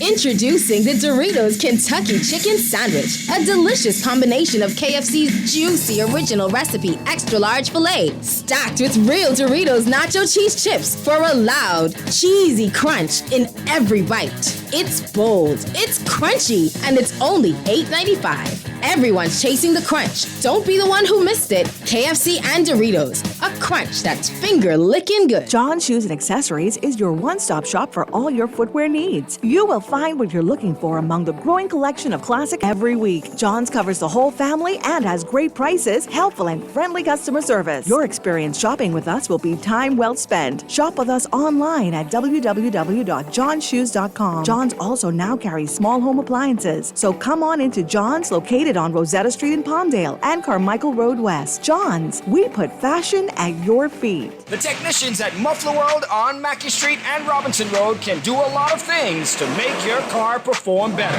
Like make sure the wheels are properly aligned, and that your brakes actually work, and that your car is using the correct oil and in fact has oil. Those same techs can replace your entire exhaust system. Check out Muffler World for the top of the line Walker muffler. Now if you want your ride to sound rude, Muffler World can help you there too with a system by Flowmaster. Muffler World, Mackey Street and Robinson Road. Mufflers and a whole lot more.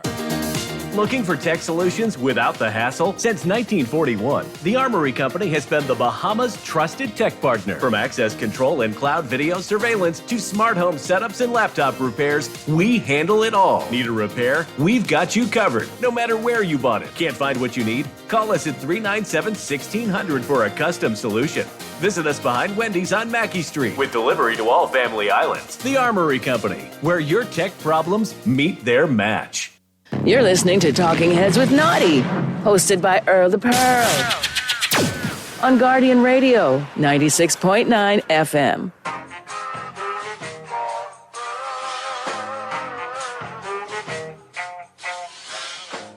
NBA draft is this evening in the city of New York. And Cooper Flagg will go to the Dallas Mavericks, right? Sure.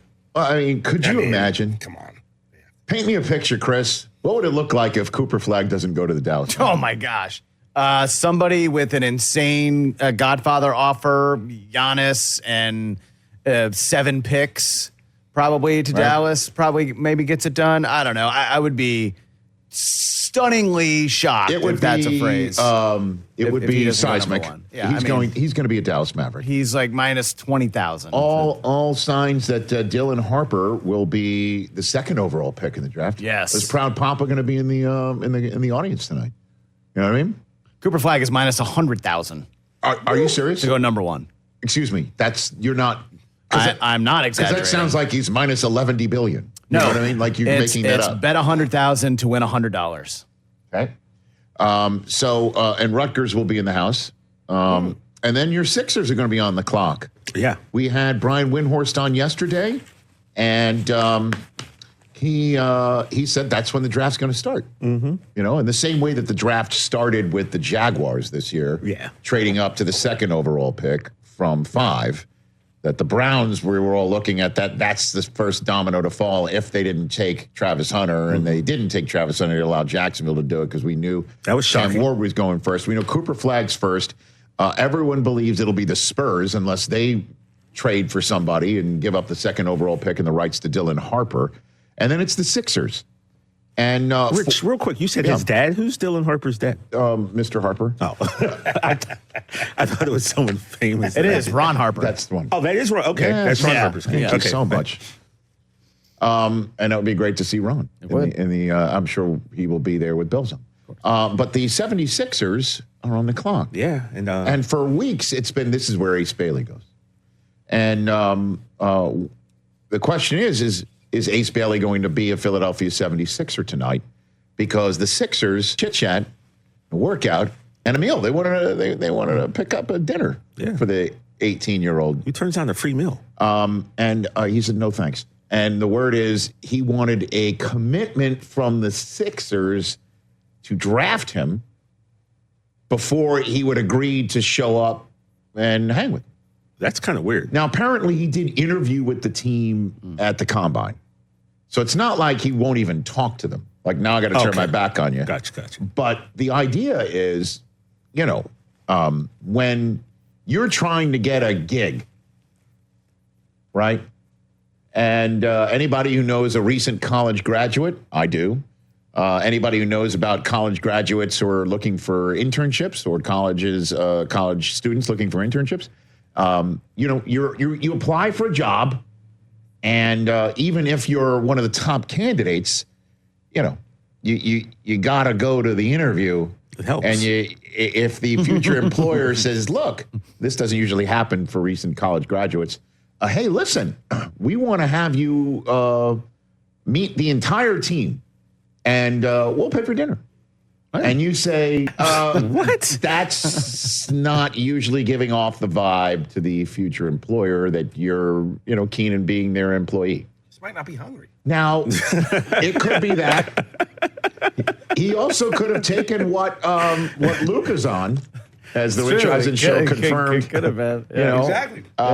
He could be on Spike Zempic. Yeah. Okay. His hunger, but you have to hunger's tapered. You got to consult your general manager to see if Spike Zempic is right for you.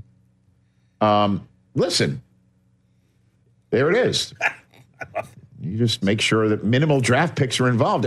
And the Sixers have got a pretty damn big one, 3rd overall. Yeah. Did you see the governor of Philadelphia, Josh Shapiro, who is a diehard sports fan? He apparently doesn't want the Sixers to take Ace Bailey. He's basically said it. Well, he owns the team, so no. That's Josh Harris. Josh Shapiro is the governor. I'm sorry, I just heard Josh. The governor of actual your home governor state. of Pennsylvania. Yes, you said yes, Philadelphia. My bad. No, did I say Philadelphia? I missed it. At any rate, and I got to be honest with you, it does sound like you shouldn't go in this direction.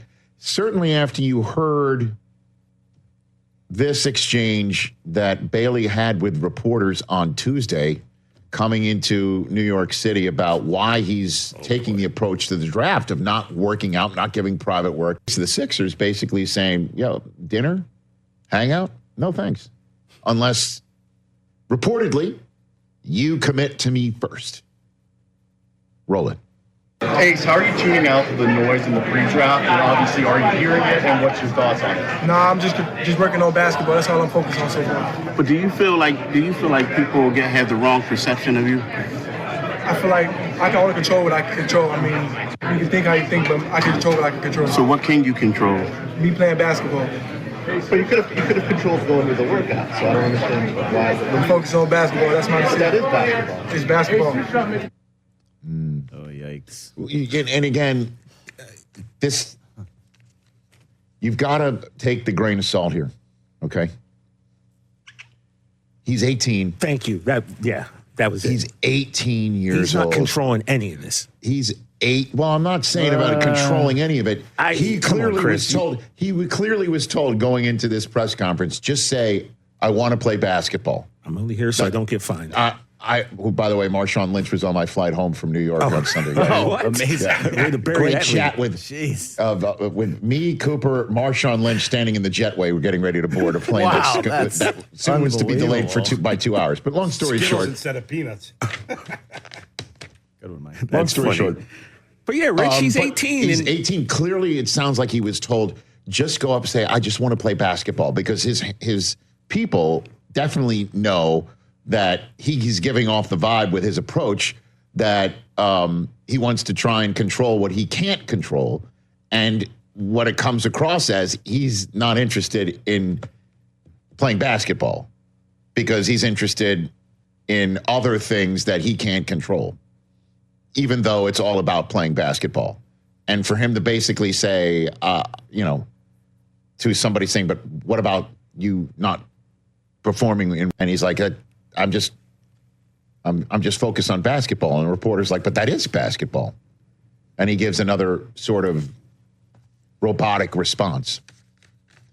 It doesn't come across as great. The Sixers have to look past all this. Yeah. And they've got to look at the tape. They scouted a kid in Piscataway, New Jersey, just up the road from them, I'm sure, multiple times as they were looking at Dylan Harper, too, who they could have got if a ping pong ball bounced in a different way. Yeah. That's what's on the Sixers' plate, is they have to look past a lot of this noise and who is the kid and can he be one of their guys. Now, Tyrese Maxey's another guy they didn't work out who they drafted. Yeah. Facts. So it's not like have never drafted somebody they didn't work out privately before. And Maxey's working out very well. You think? Mm-hmm. Now, there's that. But there's also here's somebody who's 18 years old doing something, I guess the nicest way to call it is unconventional. And if he says, I'm not coming to have dinner with you, or I'm not coming to your meeting with your brass, unless you give me a guarantee that I'm being picked, and then he doesn't show and you don't have that, and then you take him anyway, are you essentially telling an 18-year-old you can have it any way you wish when you come to our franchise too? Right? I mean, aren't you giving off that impression that, A, you were somewhat unconventional in your approach with us. We were just extending our hand and our corporate credit card putting it on the Underhill tab. And we didn't have that meeting. We didn't have that get together. We didn't have that bonding experience. We didn't do all that. And that now, if we take you, what impression does that give to the rest of our building and fan base about how we approach these things? What does that tell the rest of your new teammates? I mean, these are the ways that I would be sitting there in a draft room about, do we take this kid or not? That's how I would extrapolate it out. And then take him anyway if talent over everything is the actual decision of the day. If he is that good. I agree with you. If he is that good, okay, let's just go win championships together. Nick Nurse will figure it out. And let's go to work. But the interesting thing is that there was nobody there to essentially tell him, unless that this voice was ruled out. Like, if you want the Sixers to take you, if you want a guarantee for them to take you, go to dinner, have a nice